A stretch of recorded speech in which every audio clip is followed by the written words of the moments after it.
Hyaluronic படிக்க தெரியுது. நான் மறுபடியும் முதல்ல வரேன். Hey hi, welcome to our channel. நான் உங்கள் நிவி. இன்றைக்கி நம்ம சேனலில் வந்து என்னோடய ஸ்கின் கேர் அப்டேஷன் என்னென்னா 2024 வந்து என் ஸ்கின்னு கொஞ்சம் வச்சு செஞ்சுட்டு போயிடுச்சு. அதை பற்றின ஒரு அப்டேஷன். அதுக்கப்புறமா சில ஸ்கின் கேர் ப்ராடக்ட்டில் வந்து மாய்ஸ்சரைசர் அந்த மாதிரிலாம் மாற்றிருக்கேன். சில சீரம்ஸ்லாம் வந்து ஆட் பண்ணியிருக்கேன். அதெல்லாம் எப்படி ஒர்க் ஆகுதா இல்லையா அப்படின்னு சொல்லி இந்த வீடியோவில் பார்க்கலாம். ஆஸ் யூஷுவல் வீடியோக்குள்ளே போகிறதுக்கு முன்னாடி நீங்கள் நம்ம சேனல் ஃபர்ஸ்ட் டைம் பார்க்குறீங்கன்னா மறக்காமல் சப்ஸ்கிரைப் பண்ணிக்கோங்க. அந்த பெல் ஐக்கானையும் கிளிக் பண்ணிக்கோங்க. வாங்க வீடியோக்குள்ளே போகலாம். ஃபஸ்ட்டு வந்து 2024 சம்பவம் என்னன்னா, 2024 ஒரு நவம்பர் செப்டம்பர் அந்த டைமில் வந்து ஃபேஸில் வந்து பிம்பிள் கண்டினியூஸாக வர ஸ்டார்ட் ஆகிட்டே இருந்தது. நான் ஏதாவது 2-3 ஷார்ட்ஸில் அதையும் போட்டிருப்பேன்னு நினைக்கிறேன். வந்துட்டே இருந்தது. நானும் அதுவாக க்யூர் ஆகிடும், ஏன்னா எனக்கு பெருசாக பிம்பிள் ஃபேஸ் கிடையாது. சரி, அதுவாக க்யூர் ஆகிடும், போயிடும் அப்படின்னு சொல்லிட்டு நான் விட்டுட்டேன். கடைசியில் பார்த்தா அது நான் வர மட்டும் தான் செய்வேன், போக மாட்டேன் அப்படிங்கிற மாதிரி நின்றுச்சு. சரின்னு போய் ஒரு தடவை டாக்டரை பார்த்துட்டு வந்துடலான்னு போய் பார்த்தோம். அவங்க பார்த்துட்டு இது வந்து ஹார்மோனல் இம்பேலன்ஸ்னால வர்ற பிம்பிள், இது வந்து நார்மலாக அந்த மாதிரி இல்லை. ஸோ உங்கள் ஸ்ட்ரெஸ் லெவல் அந்த மாதிரிலாம் அதிகமாக இருந்துச்சுன்னா இந்த மாதிரி நிறையவே வரும். அதனால் அதெல்லாம் கம்மி பண்ணிக்கோங்க, உங்கள் ஸ்ட்ரெஸ் லெவல்லாம் கம்மி பண்ணிக்கோங்க. ஃபுட்டில் அந்த மாதிரி சேஞ்ச் பண்ணால் இது போயிடும் அப்படின்னு சொல்லிட்டாங்க. வந்து டேப்லெட் கொடுத்துருந்தாங்க. டேப்லெட் அப்புறம் ஒரு ஃபேஸ் வாஷ், இது 2 மாற்றி கொடுத்துருந்தாங்க. ரொம்ப இச்சிங்காக இருந்தால் போடுறதுக்கு வந்து ஒரு க்ரீம் மாதிரி சின்ன ஒரு க்ரீம் ஒன்று கொடுத்துருந்தாங்க. சரி, ஓகே அப்படின்னு சொல்லி நான் ஒரு 15 டேஸ் கொடுத்துருந்தாங்க. 15 டேஸும் நான் அதை கண்டினியூவாக சாப்பிட்டேன். 15 டேஸாக 50 டேஸ்ன்னு நினைக்கிறேன். மாத்திரையை நான் சாப்பிட்டுட்டேன். அதில் என்ன ட்விஸ்ட்டுன்னா, மாத்திரை சாப்பிட்டு எனக்கு பிம்பிள் கொஞ்சம் கூட குறையல. ஆனால் என்னோடய பீரியட் சர்க்கிள் வந்து அப்படியே ஒரு 8 நாளுக்கு முன்னாடி வந்துருச்சு. இப்போ ஒரு 10ஆம் தேதி ஆகிறோன்னா 2ஆம் தேதி அந்த மாதிரியே நான் பீரியட் ஆக ஆரம்பிச்சிட்டேன். இதனாலையான்னு எனக்கு தெரியல. நான் போய் டாக்டர்கிட்டையும் எனக்கு இந்த மாதிரி ஆயிடுச்சு, ஆனால் பிம்பிள் ஃபுல்லாக குறையவும் இல்லை, என்ன பண்ணுறது அப்படின்னு கேட்டப்போ எல்லாத்துக்கும் இந்த மாதிரி நடக்காது, பட் ரேராக நடக்கலாம், அதுக்கு எதுவும் பண்ண முடியாதுன்னு சொல்லி எனக்கு அந்த மாத்திரையே நிறுத்திட்டாங்க. எனக்கு இருந்த ஒரே ஹோப் அந்த டேப்லெட் மட்டும்தான். அதுலேயும் அப்போ அந்த மாதிரி, ஏன்னா நான் நினச்சதுன்னா மாத்திரை ஒரு 15-20 நாள் சாப்பிட்டோம்னா குறைஞ்சிரும், சரியாயிடும் அப்படிங்கிற தாட்டில் தான் நான் இருந்தேன். அந்த மாத்திரையும் நிறுத்திட்டாங்க. பிம்பிளும் குறையவே இல்லை. அவர் சொல்கிற ஒரே விஷயம், உங்கள் ஸ்ட்ரெஸ் லெவலை குறைங்க, நீங்கள் ஏதாவது யோசிக்கிறீங்களா. எனக்கு வந்து இப்படி பிம்பிள் வருதுன்னு யோசிச்சு எனக்கு அதுவே பெரிய ஸ்ட்ரெஸ்ஸாக மாறி மாத்திரை வந்து அன்றைக்கி ஸ்டாப் பண்ணிவிட்டு அவர் சொன்னது நடக்கும், கம்மி ஆகும், பிம்பிள் வந்து ரெடியூஸ் ஆகும், நீங்கள் இப்படி எதிர்பார்த்தீங்கன்னா நடக்காது, பட் அதுக்கான ஒரு டைம் வேணும், நீங்கள் அதுக்கேற்ற மாதிரி சேஞ்ச் பண்ணிக்கணும், அப்போ தான் அது குறையும், இல்லைன்னா அது மாறாது, நடக்காது அப்படின்னு சொல்லிட்டார். நானும் சரி, ரொம்ப ஸ்ட்ரெஸ்ஸாக இருக்கும், எனக்கே தெரியாமல் நான் ரொம்ப ஸ்ட்ரெஸ்ஸாக இருக்கணும் அப்படின்னு நினச்சி நான் ஜிம்மெல்லாம் ஜாயின் பண்ணி ஜிம்முக்கெலாம் போயிட்டு வந்துட்டு இருந்தேன். டாக்டர் பார்க்க போனப்பே அவர் சொன்ன ஒரு விஷயம், ஸ்கின் கேர் எதுவுமே பண்ணாதீங்க, இப்போதைக்கு இந்த ப்ராப்ளம்லாம் சரியாத வரைக்கும் நீங்கள் ஸ்கின் கேர் எதுவுமே பண்ண வேண்டாம் அப்படின்னு சொல்லிட்டாரு.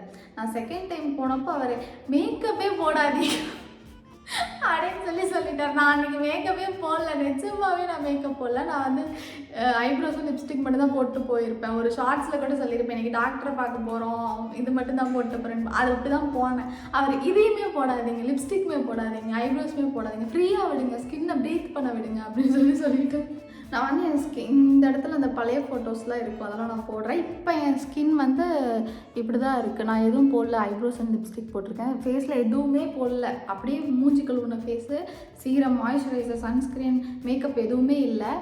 எப்படி இருக்குன்னா, இந்த இடம்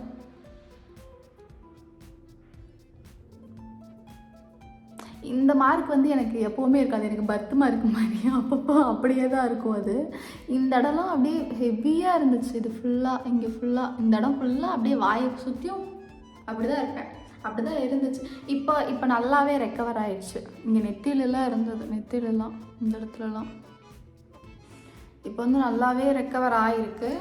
எனக்கு வந்து காம்பினேஷன் ஸ்கின், டீ ஜோன் வந்து ஆயிலியாக இருக்கும், சீக்ஸ் இந்த ஏரியாவில் வந்து நார்மலாக இருக்கும். என்னோடய பழைய ஸ்கின் கேரில் பார்த்தீங்கன்னா Emolene செட்டாஃபில் face wash, Emolene moisturiser, டீகன்ஸ்ட்ரக்டோட sunscreen, இது மட்டும்தான் யூஸ் பண்ணிகிட்ருப்பேன்.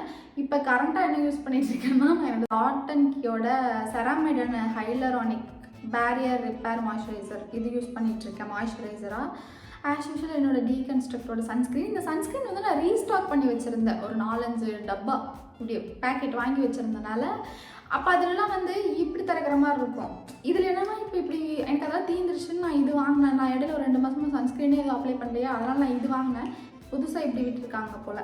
இது கூட ஆட் ஆனால் நான் இந்த ப்ளம்மோட நியாசினமைட் 10% வித் ரைஸ் வாட்டர், கரெக்டாக தான் சொல்கிறேன்னா, கரெக்டாக தான் சொல்கிறேன், ப்ளம்மோட rice water and niacinamide 10% serum. இது வந்து நான் இது 3 தான் இப்போ என்னோட ஸ்கின் கேர். இது எப்படி ஒர்க் ஆச்சு, இது எப்படி ஒர்க் ஆச்சு, இது எப்படி இருக்குது, இது யார் யூஸ் பண்ணலான்னு சொல்லி நான் அடுத்த வீடியோவில் அப்லோட் பண்ணுறேன். இதை பற்றி அப்புறம் பேசுவோம். இப்போதைக்கு என்னோட மாய்ஸ்சரைசர் மட்டும் நான் மாற்றிருக்கேன். என்னோட ஃபேஸ் வாஷை நான் கை விட்டுட்டேன். டாட் அண்ட் கீயோட இந்த மாய்ஸ்சரைசர் வந்து எப்படி இருக்குன்னா, எனக்கு இது ஃபஸ்ட்டு போட்டப்போ இது வந்து காம்பினேஷன் ஸ்கின் வந்து யூஸ் பண்ணலாம், சென்சிட்டிவ் ஸ்கின் யூஸ் பண்ணலாம், ட்ரை ஸ்கின் யூஸ் பண்ணலாம் அப்படின்னு தான் சொல்கிறாங்க. ஆனால் ஃபர்ஸ்ட் டைம் நான் இதை வந்து யூஸ் பண்ணப்போ எனக்கு வந்து புதுசாக இந்த இடத்துல 1-2 பிம்பிள் வர்ற மாதிரி இருந்தது. எனக்கு அந்த ப்ராப்ளம் இருந்தனால இது வருதோ மறுபடியும் நான் நினச்சேன். பட் அதுக்கப்புறம் இதை தான் நான் ரெகுலராக யூஸ் பண்ணுறேன். இப்போ எமோலினுக்கு பதிலாக இந்த மாய்ஸ்சரைசர் தான் நான் யூஸ் பண்ணிகிட்ருக்கேன். நல்லா இருக்குது. நீங்கள் காம்பினேஷன் ஸ்கின்னாக இருக்கீங்க, பட்ஜெட் ஃப்ரெண்ட்லியாக ஒரு மாய்ஸ்சரைசர் வேணும் அப்படின்னா 395 வருது. எத்தனை எம்எல்னா 100 ml இல்லை கிராம், 100 கிராம் வந்து உங்களுக்கு 395 வருது. நல்லாவே இருக்குது. என்ன ஸ்மெல் மட்டும் சுத்தமாக எனக்கு பிடிக்கல. இந்த க்ரீஸ் டப்பாக்குள்ளேருந்து ஒரு வாசம் வரும் தெரியுமா, அந்த மாதிரி ஒரு ஸ்மெல் அடிக்குது. மற்றபடி நல்லா இருக்குது. இந்த மாய்ஸ்சரைசர் வந்து நல்லாயிருக்கு. எமோலினுக்கு ஆல்டர்னேட்டிவாக நீங்கள் ஏதாவது யூஸ் பண்ணணும்னு நினைக்கிறீங்கன்னா இதை யூஸ் பண்ணலாம். பட் அந்த பிம்பிள் வந்தது வந்து எனக்கு இதனால் வந்ததா, எனக்கு ஆல்ரெடி அந்த பிரச்சனை இருந்தனால வந்ததான்னு எனக்கு கரெக்டாக சொல்ல தெரில. இப்போ வரைக்கும் இதுதான் யூஸ் பண்ணுறேன், நல்லாயிருக்கு. இவர் வந்து ஆல்ரெடி ப்ரோ, அதனால் இவரை பற்றி பேசணும்னு அவசியம் இல்லை. நியாசினமைட் பற்றி நம்ம எமோலின் மாய்ஸ்சரைசரும் சரி, செட்டாஃபில் ஃபேஸ் வாஷும் சரி, ரொம்ப நல்ல ஃபேஸ் வாஷ், ரொம்ப நல்ல மாய்ஸ்சரைசர். நான் டாக்டர் கிட்ட சொன்னப்பே அவங்க சொன்னது நல்ல ஃபேஸ் வாஷ் தான். எமோலின் வந்து கொஞ்சம் பிம்பிள் இன்க்ரீஸ் பண்ணும் இந்த மாதிரி டைமில். ஸோ அதை மட்டும் ஸ்டாப் பண்ணிடுங்க, ஸ்கின் கேரை ஸ்டாப் பண்ணிடுங்க அப்படின்ட்டு இதை வந்து பர்டிகுலராக சொன்னார், எமோலின் சொல்லி சொன்னார். ஆனால் உங்களுக்கு செட் ஆகிடுச்சுன்னா கண்டிப்பாக எமோலின் யூஸ் பண்ணலாம். ஸோ அதை கண்டினியூ பண்ணிக்கோங்க. இந்த பிரச்சனைலாம் முடிஞ்சதுக்கப்புறம் கண்டினியூ பண்ணுங்கள் அப்படின்னு சொல்லி தான் சொல்லியிருந்தாரு. நான் தான் அதை மொத்தமாக அப்படியே கைவிட்டுட்டு என்னோடய ஃபேஸ் வாஷ் வந்து நான் ஏன் யூஸ் பண்ணல அப்படின்னா, எனக்கு இந்த ப்ராப்ளம்லாம் ஸ்டார்ட் ஆகி நான் வந்து கொஞ்சம் அப்படியே நாட்டு மருந்து சைடு பக்கம் போயிட்டேன். பச்சை பயிறு, ஆவாரம்பூ, ஆவாரத்தலை அந்த மாதிரி நான் போயிட்டேன். எங்கள் பாப்பா நிலா பாப்பா பிறந்தப்போ அவளுக்கு இந்த நலங்கு மாவு வாங்குவாங்கல்ல, அது கூட ஆட் ஆனால் அந்த கடையிலேயே ஒரு அண்ணா வந்து ஒரு பவுட்ரு கொடுத்தாரு. இந்த பவுட்ரு போடுங்க பாப்பா வெள்ளையாயிரும் அப்படின்னு சொல்லி கொடுத்தாரு. சத்தியமாக அந்த பவுட்ரு நல்லா இருக்குது. நான் அந்த அவளுக்கு போடுற பவுடரே நான் எடுத்து கொஞ்சம் நானும் அப்பப்போ போட்டு, என்ன பிராண்டுன்னு எனக்கு இப்போ ஞாபகம், நான் இந்த இடத்துல வந்து போடுறேன். நீங்கள் வந்து நாட்டு மருந்து கடையில் கொடுத்து கேட்டு பாருங்கள், அது நிஜமாவே நல்லா இருக்குது. அது எனக்கு நல்லா ஒர்க் ஆனதுனால நான் இந்த ஃபேஸ் வாஷ் வந்து அப்படியே கைவிட்டுட்டேன். மற்றபடி நான் வச்சுருக்கேன், நான் யூஸ் பண்ணுவேன், அப்பப்போ யூஸ் பண்ணுவேன், அவ்வளோதான். செட்டாஃபில் ஃபேஸ் வாஷ் வந்து ரொம்ப ரொம்ப ரொம்ப நல்ல ஃபேஸ் வாஷ் அது. ஆனால் பட்ஜெட் ஃப்ரெண்ட்லி கிடையாது. அது இந்த சொல்லு பாட்டிலே பார்த்தீங்கன்னா 900, 1200 அந்த மாதிரி வந்துடும். உங்களுக்கு நியர்லி 900க்கு மேலே வந்துடும். ஒரு ஸ்கின் கேர் வந்து ஒரு 1000க்குள்ளே நான் மற்ற ஸ்கின் கேரே வச்சுருக்கேன் அப்படிங்கிறவங்களுக்கு ஒரு ஃபேஸ் வாஷே 1000 ரூபாங்கிறது ரொம்ப ரொம்ப பெரிய பட்ஜெட்டு. நான் இடையில நிறையா ஃபேஸ் வாஷ்லாம் வாங்கினேன், ரிவ்யூ பண்ணலாம் அப்படின்னு சொல்லி. எனக்கு இந்த ப்ராப்ளம் வந்தனால என்னால் எந்த ப்ராடக்ட்டுமே ஃபேஸில் யூஸ் பண்ணி பார்க்க முடியல. நானே இப்போ தான் கொஞ்சம் அதே இதையும் யூஸ் பண்ணி பார்த்துட்டு சரி அடுத்து ஏதாவது ரிவ்யூ போடலான்னு சொல்லி சிலதை வச்சுருக்கேன். என்னோடய மார்க்ஸ் மறைஞ்சதுக்கான மெயின் இன்னொரு ரீசன் வந்து டெர்மாக்கோ இதோட AHA BHA இந்த எக்ஸ்ஃபோலியேஷன் சொல்யூஷன் இதுவும் வந்து நான் யூஸ் பண்ணுறேன். இதை பற்றின டீட்டெயில் வீடியோவாக நான் இன்னொரு வீடியோவில் அப்லோட் பண்ணுறேன். ப்ளம் அண்ட் அதோடது ஒரு ரிவ்யூ போடுறேன், தென் இதோடது ஒரு ரிவ்யூ போடுறேன். ரெண்டும் எப்படி ஒர்க் ஆகுது, யார் யார் யூஸ் பண்ணுறேன்.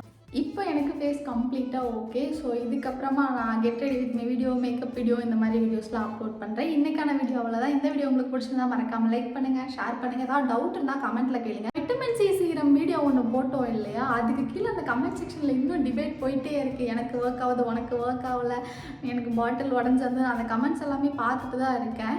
நான் முடிஞ்ச அளவுக்கு கமெண்ட்ஸில் எல்லாத்துக்கும் ரிப்ளை பண்ணுறதுக்கும் பார்க்குறேன். வீடியோ ஃபுல்லாக பார்த்தீங்கன்னா அதுலேயும் நிறையா டீட்டெயில்ஸ் இருக்கும். ஸோ இந்த வீடியோ இதோட முடிச்சுக்கலாம்.